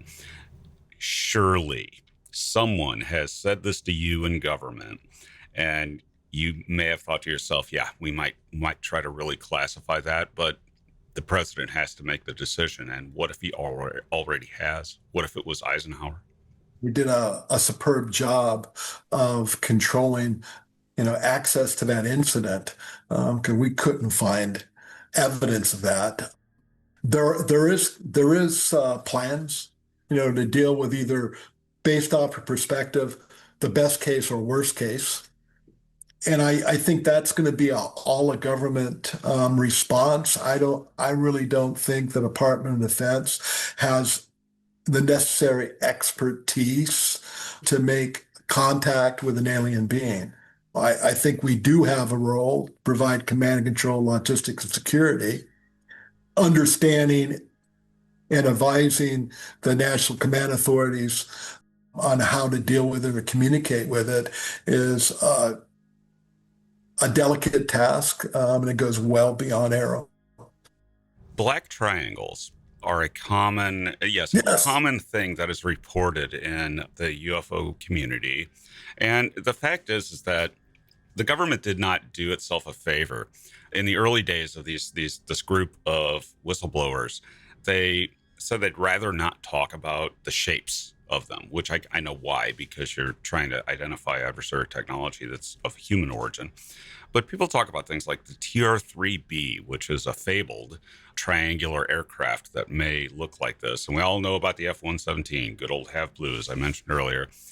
And the idea of stealth blimps, it would be very useful to fly a blimp and linger over a battlefield silently, but it's still just a blimp ultimately, even if it incorporates stealth technology. Did you find evidence that we have those things? Is the TR-3B real, or is that sort of the opposite of misidentifying technology? The flying triangles or the flying wings seems to be an optimal shape to minimize your radar cross section. There were a lot of experimentation in fielded systems based off the concept of flying wings. Look at the B-2. Some of the cases that we got from very, very credible witnesses were reports of triangular flying objects with pretty amazing performance characteristics at very sensitive places that alarmed us. And we went public with that. John was the first one to go out and admit to Congress in public that AARO had detected things we couldn't understand. And we were working very hard, to develop the technologies to be able to develop, to capture this and understand what this phenomenon was. I think that the concept of flying triangles is a technological readiness capability, like a TR level, it's fielded. We've got flying triangles out there, especially if you start looking at the UAS world. There's a lot of things out there that resemble that. And I remember when I was a Marine out in the desert, in the 1st Marine Division, we stumbled across the 117s before it was a public system. We didn't know what it was. We saw this unusual black flying aircraft out there. We do know that in the British version, the Ministry of Defense, they got tasked by their government to do the equivalent of a historical report decades before we did. And their assessment was that a lot of the UFO reporting that was going on in the UK was actually their citizens detecting U.S. stealth aircraft that was operating in airspace. Well, there was also they also actually had a report where they were suspecting temperature inversions as creating this sort of thing. But at the same they're time, not invisible. They're not. Yeah. Well, it's something that has to, ball lightning and all that stuff all has to be considered here. But the thing is that you also had the French with Gaipan, and then you had the Russians, and they said, no, it's probably aliens. Do you know were you able to uncover why they concluded that, those two governments? No, I know that we did, we were curious, especially when we had access to some of the old Soviet reporting. They had cases where they're actually shooting at things. I don't think that's probably a best practice, but, they shot first and then they, I guess they would recover debris to figure out what it was. No, we didn't, the fact that someone saw a flying triangle, that's within the capabilities of our engineers today. Okay. What I thought was probably more interesting is maybe the use of like a force field or plasma to provide some type of minimum radar cross section or stealth. And I thought in some of the cases we have that maybe that could account for the characteristics and the unusual, descriptions given by witnesses. They're seeing these fiery orbs. It's moving. It looks like it's some type of plasma or some type of electrical charge. around the object. And, to me, I thought, that was one of the schools of thought to help provide stealth, especially in the RF realm, is, maybe instead of having an aerofol that would defect or minimize RF energy, maybe I have a way that does the same thing, but it uses some type of ball of plasma to achieve that effect. And maybe there's been an adversary that's had some type of breakthrough with energy management that can do that. I know that AARO experimented a bit. We actually work with the Air Force labs, research labs, to say, could you use plasma to have unconventional airfolds or unconventional control surfaces? And it's proven we can do that. We do it in space now. Can you do it in the atmosphere? Yeah, you can. It has limitations, but you can do that. We looked at some of the reports of these flying balls that would often appear, these spheres that you see come across the PTED's data, the cameras at some of these forward operating bases in Afghanistan or in Iraq. You see these spheres go by. A lot of them were balloons. Maybe some weren't. It was kind of hard to analyze those cases because the quality of the imagery wasn't that great and didn't have active radar. You just had a camera looking at it. But we do know of commercial systems that are being fielded where, they're Mylar balls, but they're lighter than air and they have ducted fans to move around. And with some of the real concerning UAP cases we had at sensitive locations, I think there are probably a lighter than air craft with a propulsion system, the ability to hover, with the ability to carry some type of productive ISR payload on some type of surveillance mission. That's me as a career intel officer as a Marine. That's what I thought they were doing. Especially we saw evidence of them trying to prevent them being detected, and when there was a threat of them being surveilled, actually, reports of the vehicles moving off the roads and turning off its lights. And it's not on the road; it's actually above the road, hovering and going off into the desert until the truck goes by, and then it gets back on its merry way and completes its mission. The technology to do that, I think, it exists. Whoever would operate a system like that in restricted airspace, boy, the gall of doing that. They really, really wanted to understand or, get sensors on something to be able to take an operational risk to operate a vehicle like that in such protected space, or they thought that their stealth was good enough that they wouldn't be detected. I think we're also going to move into a new domain where we're going to see more optical stealth. We know now that there's shields out there that would actually bend photons around and kind of mimic the background that's around you, almost like an octopus or a squid. If you could have some type of active device, like a cloaking device, that could go on the skin of an aircraft, that would expend, a lot of these stealth aircraft primarily operate at night because they're not invisible. But if you could have some type of active optical stealth, maybe we can expand the operating hours, utility of some of these capabilities. And there may be some technological breakthroughs that we have new technologies that have been fielded that we're not fully aware of. I think we're working hard to understand that and be able to detect these things. But that's part of the preventing an operational and technological surprise. There are new technologies. There's a new emerging techniques and capabilities that could be very disruptive. We've got this whole world in DoD of counters and countermeasures. Yeah, one just has to see what happened in New Jersey with the sightings of the drones. You can really make, have you seen those displays where they take 1,000 drones and they do a light display? Yes. Almost like a fireworks display, yes. And things like that. Well, you can do that without the lights on and really confuse some people, right? And I think that we're in a precarious period of time where that not everybody is familiar with this technology. It's like back in the 90s with the Chinese lanterns. Not everybody was familiar that you could put a light in the sky that's just, and we're in a very, very confusing period because of rapidly evolving technology.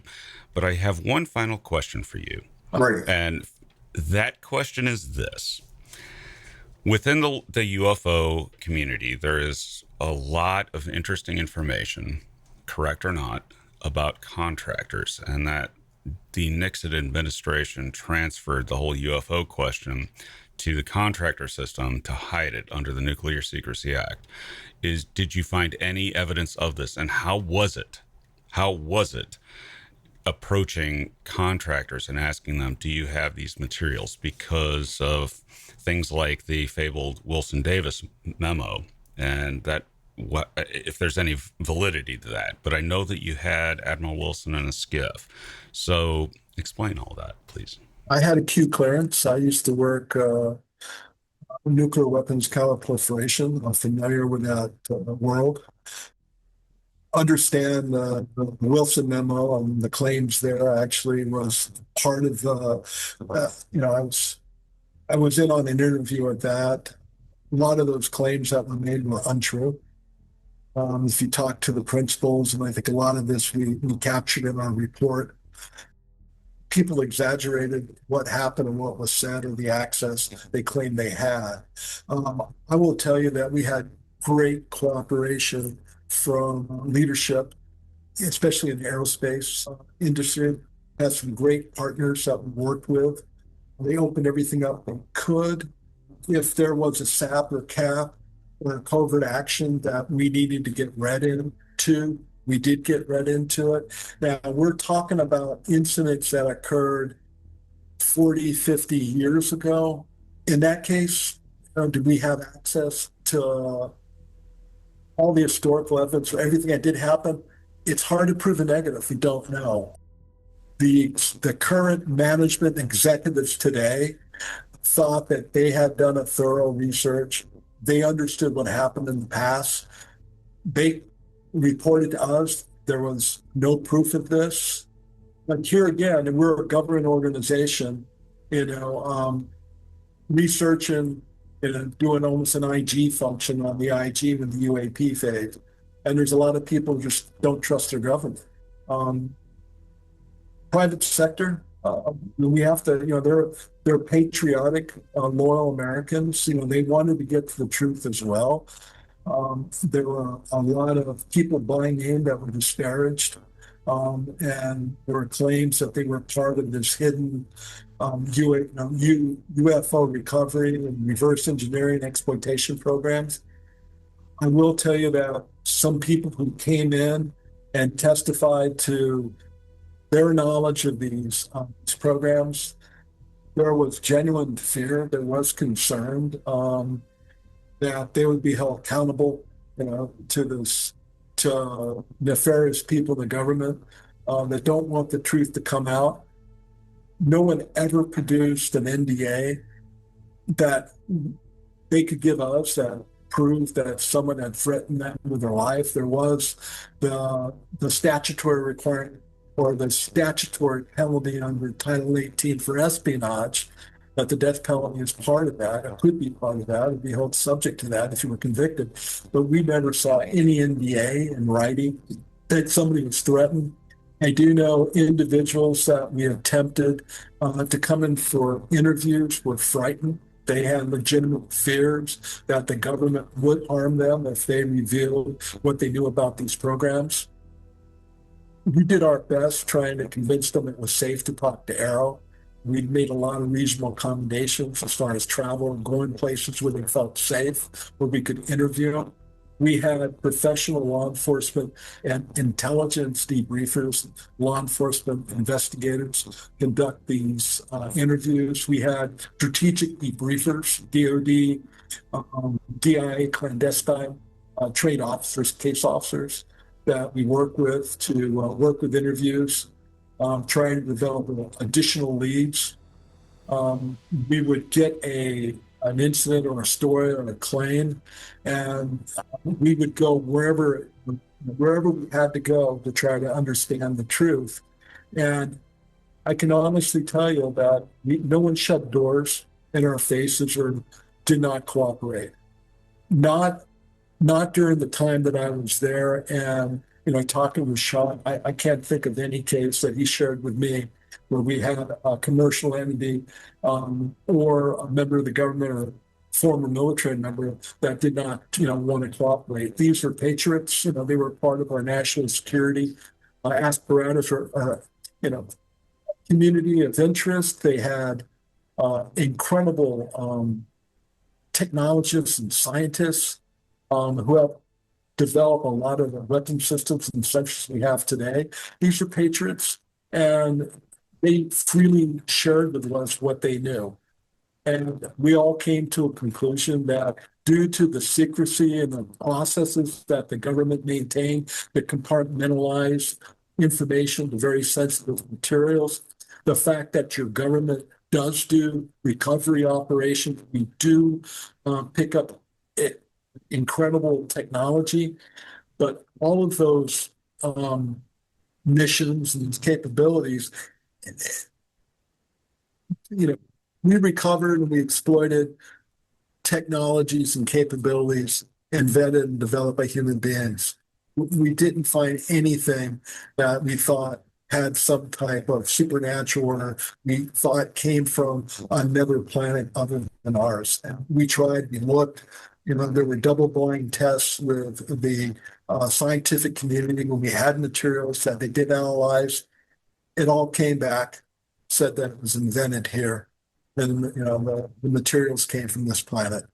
I wish, there was something more exciting I could share, but we just didn't find it. I say there was great cooperation, and there was an expectation from, the executive branch people we reported to and our congressional oversight.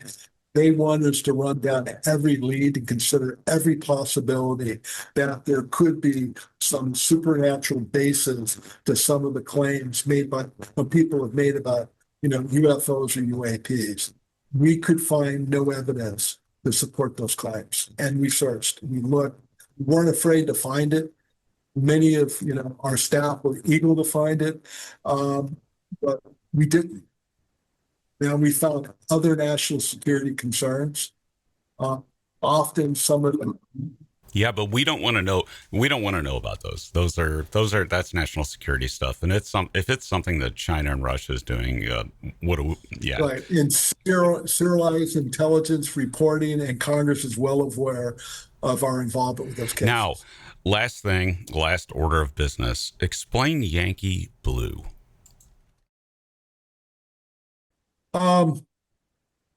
We found a SAP program where it was an Air Force initiative. It started out as a training tool to be able to train new staff and new administrators in the special access management offices. So if you got an Air Force installation and they're working with special access materials or programs, you have to be read into those programs so you can understand how to protect those programs, how to communicate aspects of those programs, what can be communicated on different mediums.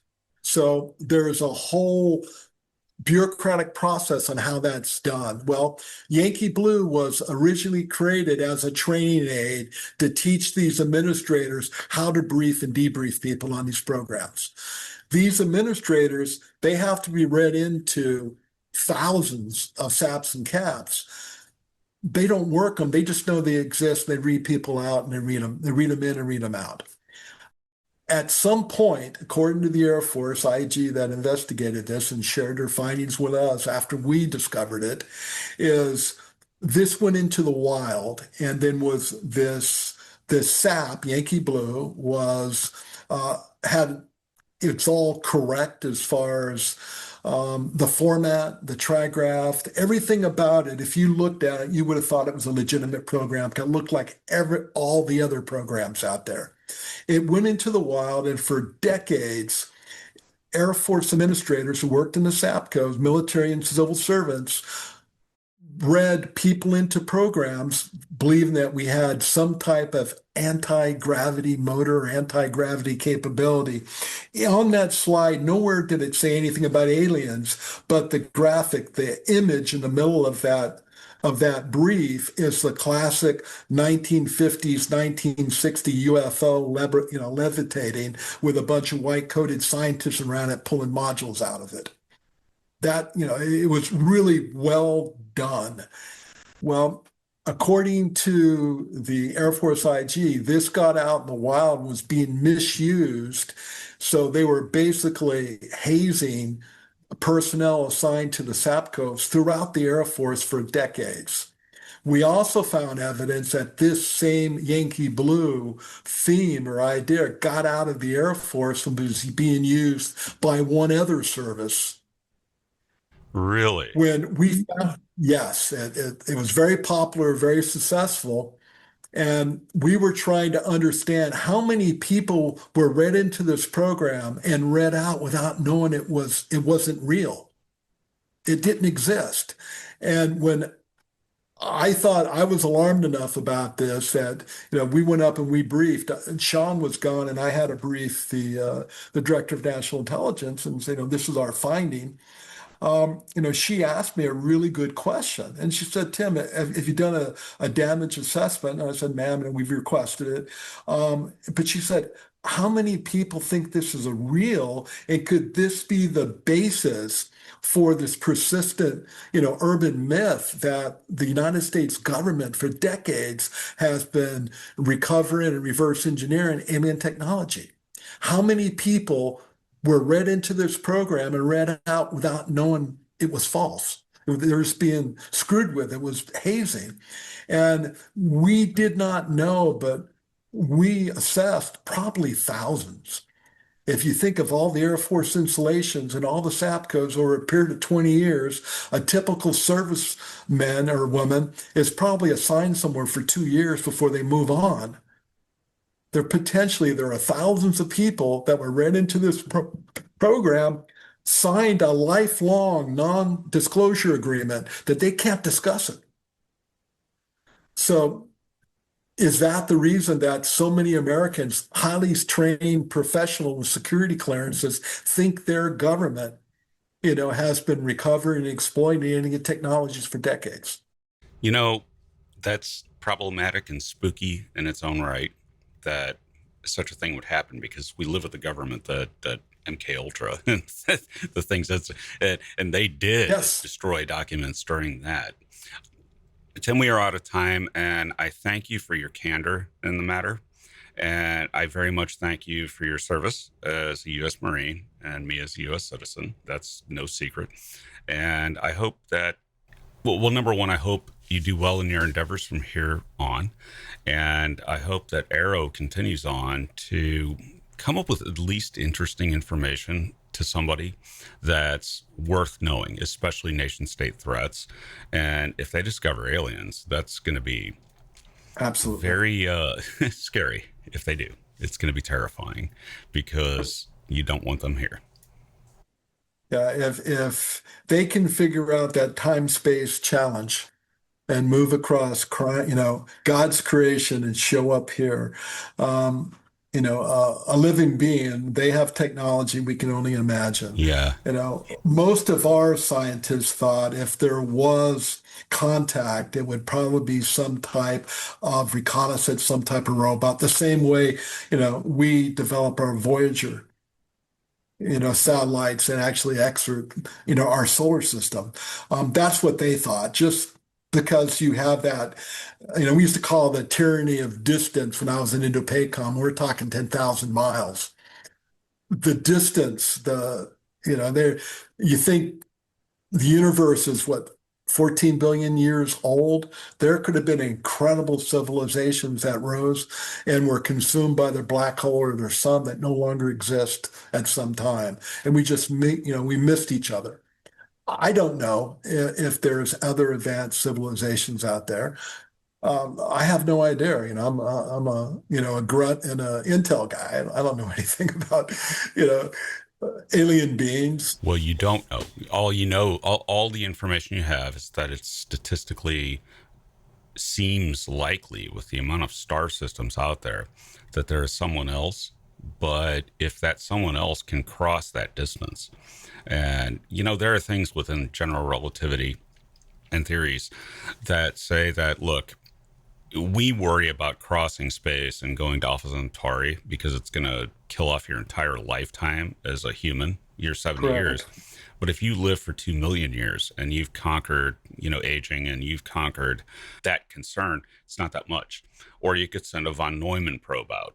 But what worries me is that if there is a von Neumann probe sitting in the solar system printing out UFOs, atmospheric probes to look into human civilization, and worse, it crashes them, because that's what we do. We're the only species we can prove that actually crashed saucers on another world, and it was Mars, and it was the back shells of the Mars rovers. Yeah, we discard stuff.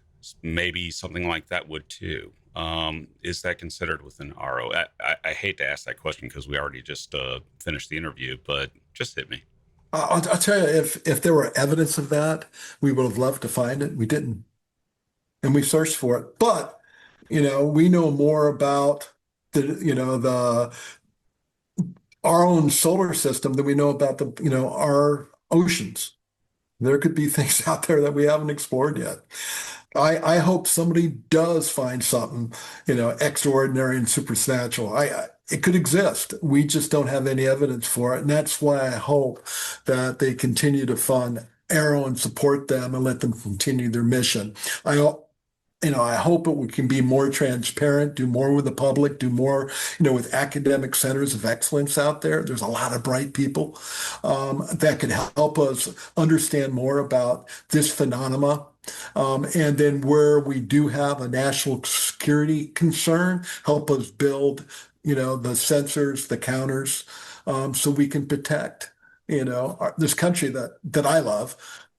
The world is a dangerous place, and it's foolish not to understand phenomena that we can detect, in close proximity, to our critical infrastructure and operating forces. It's just, to me, it's common sense. And I would say that our elected leaders get that. Makes sense. I'm glad somebody's looking into it. Yeah, I'm glad somebody's looking into it, because that, in hindsight with AARO, it looks like there was a hole there, that needed to be filled as far as intelligence gathering. And now we have it. Yes, absolutely. And if AARO does find something and they don't share it with the public, there probably is a legitimate national security concern. It probably Well, has something to do with the development of a that's foreign if it's capability. if it's a foreign capability, that we don't want to know about that. We just want to know if it's aliens. Correct. But if it's a foreign capability, do your best to counter it, and we don't need to know. We'll hear about it in 30 years. Exactly. Yeah. Exactly. With our culture, we can't keep secrets. That's true. And can you imagine if there actually was this black program dealing with the recovery of aliens, that it's gone through multiple generations now? There wouldn't have been a deathbed confession by Well, now. there actually have been a couple of those. There was,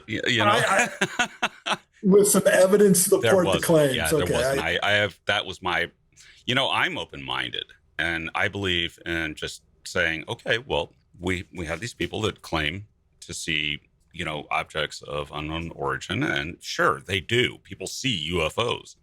They are objects they can't identify, and people have a lore around it. And I look at that and keep an open mind, and I say, what's rational? And then you also have a cottage industry around it, where you have people that make claims because they know that gets viewed. People have Yeah, monetized monetized it. but there's been some progress. You can now be a person with security clearance or fly $70 million airplanes for the government. You can see something and report it as a UAP, and you don't lose your security clearance. Matter of fact, you're encouraged to report these things. That is progress. Well, that's And what that's I what loved, I worked Moultrie with, and Bray said in their congressional testimony. They're like, we need to destigmatize, and that is important. Destigmatize, let people exactly. talk about it. It's just UFOs. This isn't anything that, everybody talk about it and do it We openly need to understand and it. understand it. And maybe we'll find something Yeah. weird. What would be fun is if it's even weirder than aliens. Some of those concepts, like the prior technological civilizations originating from Earth and things like that. So there's cool ideas that we can at least do thought experiments about. And there are some amazing capability and willing partners that actually want to work with us. And I think the US government needs to share, unclassified, non-sensitive data with them and say, what do you think? Can you help us understand this? Citizen science. Yeah, and if And if we Kozlowski can can do do that, that, I think we're going to get more trust. well, if you can do that, if he can do that, Kozlowski can get a citizen science project looking at footage from the government and saying, "Hey guys, what do you think this is?" I mean, that's going to be absolutely engaging for the public because, well, let's face it, we paid for it. Well, exactly. And we're also working with, state, local, tribal law enforcement to help streamline the reporting. We've invested in state fusion centers, kind of enhance command and control and operational response at the state level. You've got all these, first responders out there. We were actually working and actually partnered with some people in the community to kind of put together best practices for UAP investigative response. What questions do you have? How do you archive? What data is available so we can understand more and share more. Arrow has a lot of things that a lot of initiatives they were trying to do. And we have the transition to the new government and hopefully, working with the new political appointees, they're going to make some new inroads and actually have a whole new set of eyes and ears and reporting. We have a lot of government reporting. Well, we're also going to have a public reporting mechanism where the public can report to Arrow what they see. So that collection bias we have on that heat map, those are all DoD and IC sensors protecting things, where we sense where we want to protect. But now we're going to have the entire population of the United States will have the opportunity. They see something, UAP to be able to report that. And I'll bet that heat map looks a lot different. I'll bet it does. I'll bet it Yes. does. And maybe you can put the gremlin out there, after you start getting these reports, deploy the gremlin and maybe get some information. And Now, yeah, I think that would be cool. I think an interactive approach would help to clarify. or it's more than gremlins. How about the sensors that Well, Harvard's put out? Galileo. Yeah. How about those scientists? Exactly. There's a lot of stuff that we have. And then, Arrow actually had worked with the community to help develop algorithms to better utilize our NTM to detect things like Chinese spy balloons. If we can What about build detect, your own gremlin instructions on the Arrow website to collect data according to a standard with off-the-shelf well, parts? I think people have actually thought about that. I would love to put some of the non-sensitive pattern of life data that the gremlins have detected and put it out there and let somebody, work on it and do a PhD dissertation. Or go to one of the DoD war colleges and say, hey, we have a case here. Here's some data. Why don't you take a look at it and publish a paper on what you think it is? All right, Tim, let's just hope that if the public gets engaged and it turns into a citizen science project to try to correlate data regarding UAP, I hope two things. Number one, I hope that we find some weird atmospheric phenomena, meteorological phenomena that we didn't know about that are very rare, such as ball lightning and plasmas, Right. and get data on that and hand that to the relevant scientists. And I also hope we find aliens. Wouldn't that be fun? But may not be. May not be fun. Yes, and have a network grid of sensors. A network grid of sensors. Staring at the heavens. And then the And other how thing we're is up- that I hope that somebody in the government has the sense not to Yankee blue the public citizen science project. Agreed. Hey, maybe this golden, dome concept the president has mentioned, it's going to take a lot of data, and a lot of sensing to pull off. And maybe there's a rich source of data to help us understand UAPs. If you talk to some of the air defense control centers and you ask them, do you have UAPs? Like in the National Capital Region, they'll come back and tell you no, because we'll keep on throwing sensors and intercept it until we understand what it is. That's important, but you need the right sensors. That's right. And it's a huge investment. Yeah. And I remember from reading from a dead German, to protect everything's protect nothing. So we need to be strategic, and we're going to have to invest in technologies and sensing to protect our critical infrastructure and network it so we can provide, responsive indications and warning to people who care. And indeed the world. We've been talking as American citizens the whole time, but at the same time, this also pertains to global security. So anything that AARO finds and publishes goes to other governments, and, our global free democracies, where we have them, can use that information as well and incorporate that in what they see.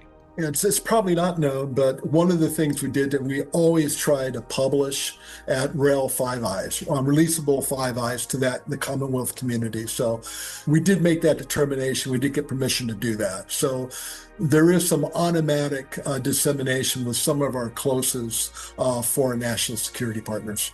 All right, Tim, thank you. Thank you so much for this.